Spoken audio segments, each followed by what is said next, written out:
Donc là, ce qu'on va faire, c'est qu'on va regarder les meilleurs moments de l'année. C'est une sorte de best-of de l'année Robin 2021. Bonne idée. Les habitants des Hauts de Narbonne n'ont pas besoin d'une nouvelle décharge.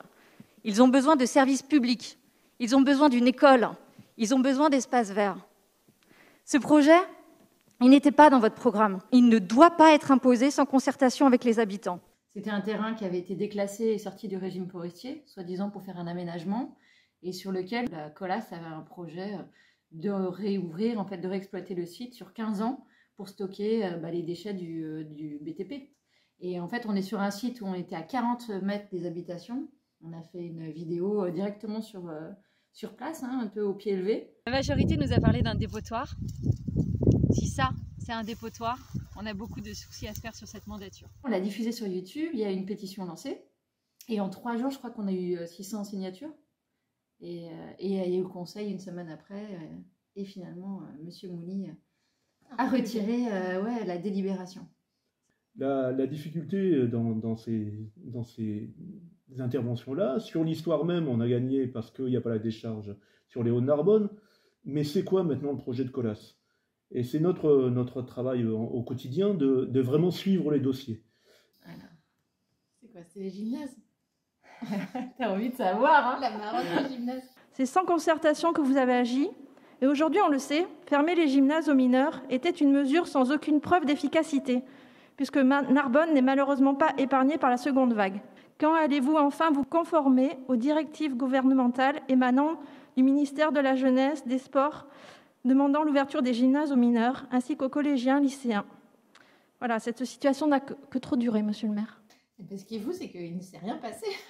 C'est qu'il a continué dans son obstination de laisser les gymnases fermés. Et que toutes les associations se sont retrouvées coincées, sans aucune concertation. Les gymnastes allaient s'entraîner à Carcassonne, ceux qui nageaient allaient à Sète ou ailleurs. Enfin, les collèges et les lycées se sont retrouvés bloqués avec des jeunes qui faisaient sport dehors et du coup qui ne faisaient pas sport. Enfin, ça a été une situation complètement ubuesque et il n'y a que Narbonne qui a vécu ça. En fait, partout en France, les gymnases ont été ouverts, sauf à Narbonne. Donc, ils avaient fait un conseil de surveillance sanitaire avec M. Courrèges. Donc, soit c'est une très bonne idée, mais à un moment, on ne peut pas être faut pas être non plus complètement excessif dans les choix. Il faut suivre aussi les recommandations gouvernementales. En proposant une telle motion, le Rassemblement national se rapproche ainsi de ceux qui veulent détruire notre démocratie.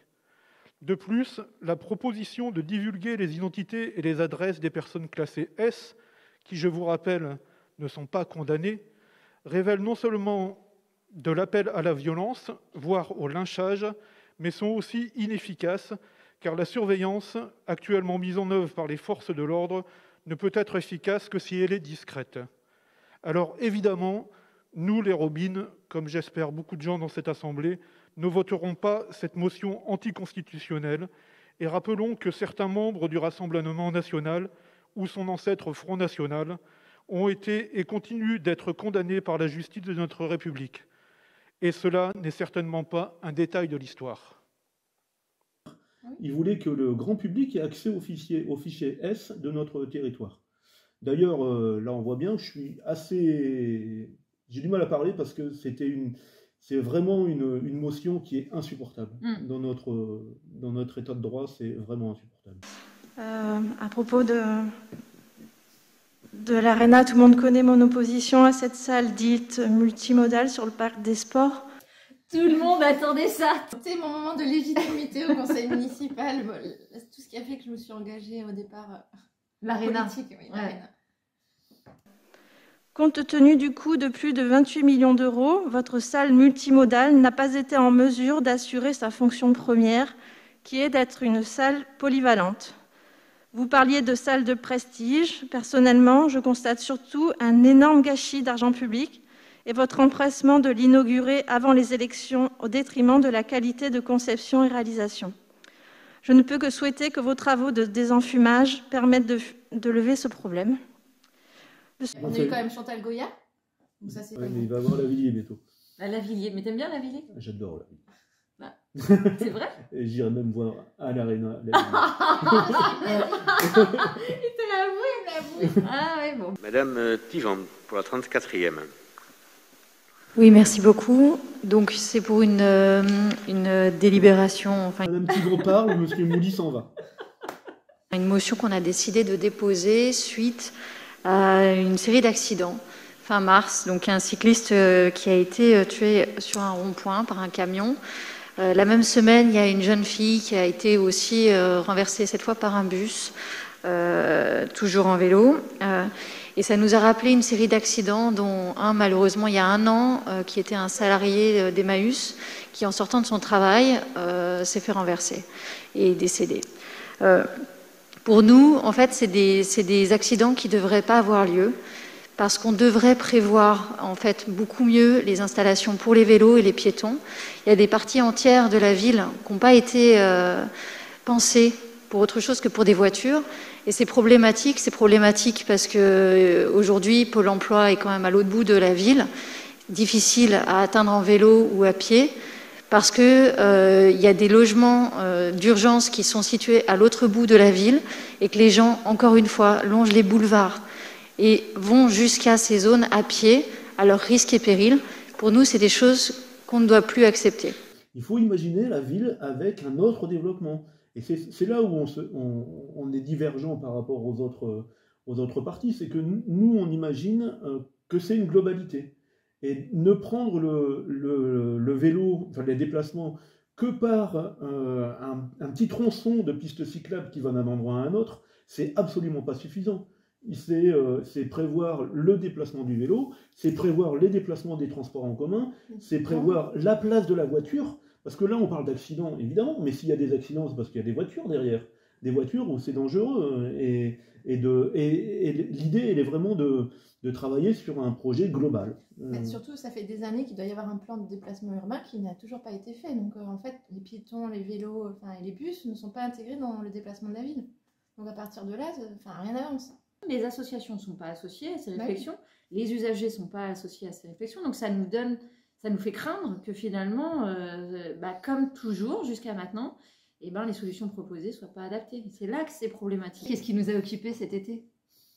Les arbres. Les platanes. Alors je savais même pas à quelle partie prendre tellement il y en avait mais là, plein. oui, c'est déchaîné là. C'était complètement n'importe Monsieur quoi. Mouly est sorti de ses gonds. Ouais. Dans quelle ville peut-on plastifier 50 arbres sans que le service de la transition écologique soit mis au courant? Si jamais on obtenait des réponses à nos questions, on pourrait peut-être parler. Sauf que là, toutes nos questions, celles des associations, celles des Robines, sont restées sans réponse. Celles de la DDTM aussi, que ça vous plaise ou non. Je ne suis pas aux ordres de l'État quand même, allons. Si j'étais aux ordres de l'État, on fermerait tout à ce moment-là. Il y a un conseil municipal, on va passer au vote. S'il n'y a pas d'interrogation sur la délibération numéro 2, nous allons passer au vote. On passe au vote, Madame la directrice. Appuyez sur les appettes 1, 2 ou 3. Monsieur Mouly, je vous demande si un suivi a été effectué avant la pose de ces décorations. Vous êtes obligé de m'écouter et de me répondre. S'abstient. Je continue de prendre la Oui, parole. continuez à parler, parce que madame, pour allez-y, mettre allez-y, le ça sert plastique, à rien, vous avez allez-y, utilisé parlez. des agrafes. Alors même qu'aujourd'hui, on est en pleine épidémie de chancres colorés. Ceux qui ne votent pas, c'est que vous ne voulez pas participer au vote, peut-être? D'accord. Vous prenez un risque qu'on n'a pas assumé. Ceux qui ne votent pas Il y a une au vote pétition qui a été sont considérés lancée, comme votant signée pour. par 900 personnes. Et vous nous balayez comme ça, vous n'écoutez même pas notre propos? Ça y est, on vote. C'est vraiment triste, hein. Franchement, quand on sait maintenant le sort des platanes. 15 platanes qui ont été abattus la semaine dernière. Alors évidemment, on ne peut pas faire de lien de cause à effet direct, mais s'ils savaient qu'il y avait le chancre, ils n'auraient pas mis ces agrafes quand même. Non, c'est absolument dingue. On n'a pas eu de documents, on n'a pas eu d'avis, on n'a pas eu, soi-disant, c'était des textiles respirants, on n'a jamais eu de preuve de quelque façon que ce soit. Mais à quoi ça sert le conseil de surveillance écologique si même au conseil de surveillance écologique, vous n'avez pas ces infos? Il n'y en a plus. Des conseils de surveillance écologique, il n'y en a pas eu depuis des mois, en fait. Okay. Donc je pense qu'après l'ISDI, où on avait eu des informations, il y a eu peut-être 1 ou 2 conseils de surveillance, et depuis, plus rien. Mais il y a le problème quand même de l'attitude du maire, hein, président d'Aglo aussi, parce qu'il a la même attitude en président d'Aglo, qui quelquefois sort de ses gonds quand il est face à une opposition construite. Et là, ton argument, elle était complètement légitime, mais il était tellement dans un truc qu'il ne pouvait pas accepter cet argument-là, que là, il devient celui qui a le pouvoir, véritablement, et où les gens qui sont élus comme lui n'ont plus la parole, auquel il va utiliser des stratégies qui vont empêcher l'opposition de parler. On peut ne pas être d'accord avec l'opposition, mais le principe même de la démocratie, c'est de laisser quand même parler l'opposition. L'alimentation des enfants est la base de tout. C'est un facteur de mixité sociale et bon nombre de nos enfants narbonnais sont en situation d'obésité, marqueur malheureusement de précarité. Je voulais intervenir en disant que c'était vraiment trop cher les tarifs de cantine. Un enfant sur deux à Narbonne qui ne mange pas à la cantine, moi je trouve ça vraiment catastrophique. Il n'y a aucune mesure sociale pour les enfants des familles les plus défavorisées. Pour moi, c'est quand même une priorité.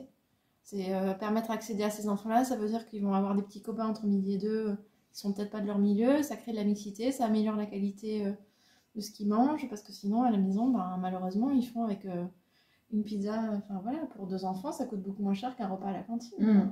C'était pour parler concertation. C'est vrai qu'en l'état, dans cette prescription, vous proposez une seule réunion publique. Ça nous paraît peu. Notre ville, elle est diverse. Il y a plusieurs quartiers qui ont des enjeux propres. Notamment, il y a un collectif de riverains dans l'ancienne cité des Peupliers qui demande une concertation depuis des mois pour discuter de l'avenir urbain du quartier. Les résidents de Narbonne-Plage ont des questions sans lien avec ceux des quartiers centraux. Donc c'est vrai, les obligations réglementaires ne prennent pas en compte cette diversité, mais là, on est très en amont. Alors sans doute que ce serait intéressant de pouvoir anticiper cette diversité de nos quartiers et d'organiser plusieurs réunions publiques de concertation.